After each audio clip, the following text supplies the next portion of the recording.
Minnesota and member of the Senate Judiciary Committee and a key player in the wild series of events this week.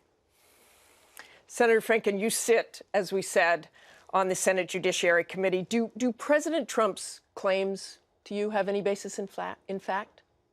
No, not that I can see. I mean, as you said in your opening interview, that he said this is he claimed this is fact.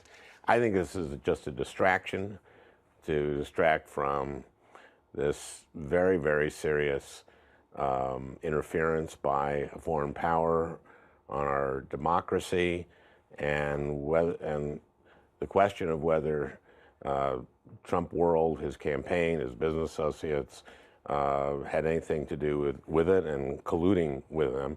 So I think he's just distracting, as he tends to like to do.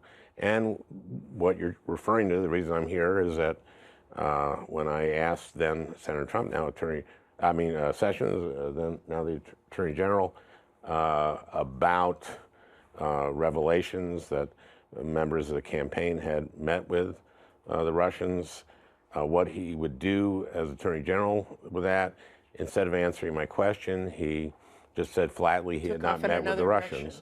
And that turned out not to be true. And this is now another... How would you characterize that? You've had a couple of days to think about it. I know you said at best it was misleading. Right. Did he lie? You know, I'd like to... I've called for him to recuse himself even before this incident. I haven't called for him to resign, but he needs to answer some questions. For example, he said at his press conference that if he had just thought about it for a moment, if he had taken his time, he would have said that he had met twice with the Russian ambassador. He had 7 weeks to say that.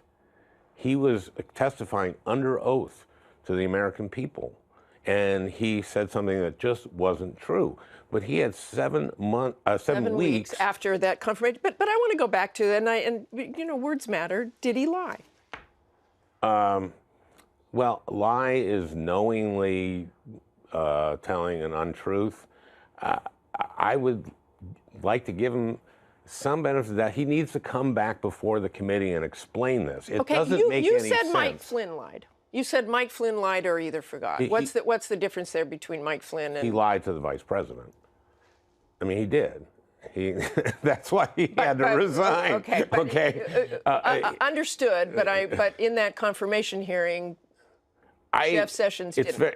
As I said, at the very, very least, it was very, very, very misleading. It's very serious, because if he lied knowingly, then he committed perjury. So I don't want to go there and definitively say that we should be prosecuting the Attorney General. But I think the Attorney General owes it to the Judiciary Committee to come back and explain himself.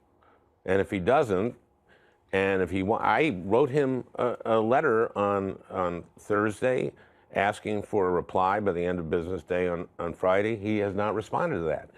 But I think he said maybe next week, right? I didn't hear that, but look, he in his press conference, he quoted his conversation with the ambassador. So it wasn't like... Is there anything wrong with meeting with the ambassador? There could be. But why offer that you didn't meet with him unless there is something wrong? And look, this is about, did people in the Trump campaign or his business associates, the whole world surrounding Trump, did they collude with the Russians to attack our democracy? That is an enormous issue. That's something we need to get to the bottom of. We need a special prosecutor. You absolutely agree that they need an independent special prosecutor. You heard Michael Mukasey say there's nothing to prosecute. Well, you need an independent investigation, and you have a prosecutor do that investigation. That's what an independent prosecutor does, leads the investigation. Because right now we have a large number of people in the Trump campaign, his business associates, who were dealing with the Russians at the same time that they're hacking and then releasing information. And not only that, they had hundreds of trolls putting out disinformation, fake news, messing with Google's algorithms so that if you Googled anything about Russia, what you saw was stuff from Russia Today and from Sputnik. This was an attack on the United States.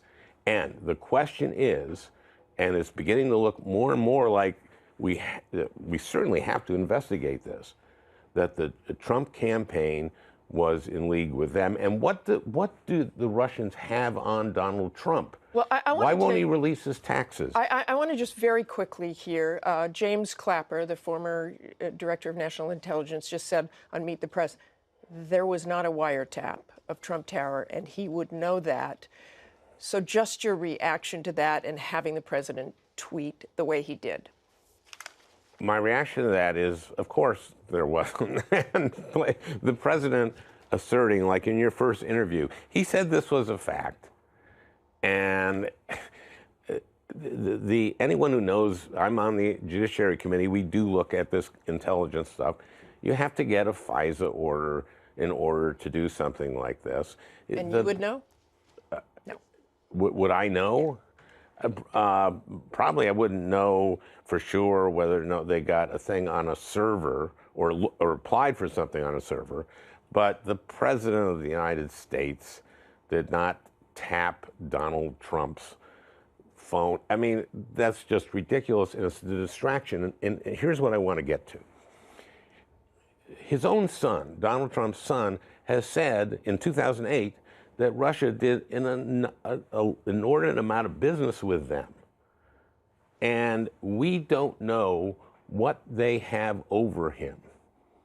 We don't know what the Russians have on Donald Trump. And we need we need to see, if anything, we need to see his tax returns. He said that he couldn't release his tax returns because he was under audit. First of all, you can release your tax returns if you're under audit.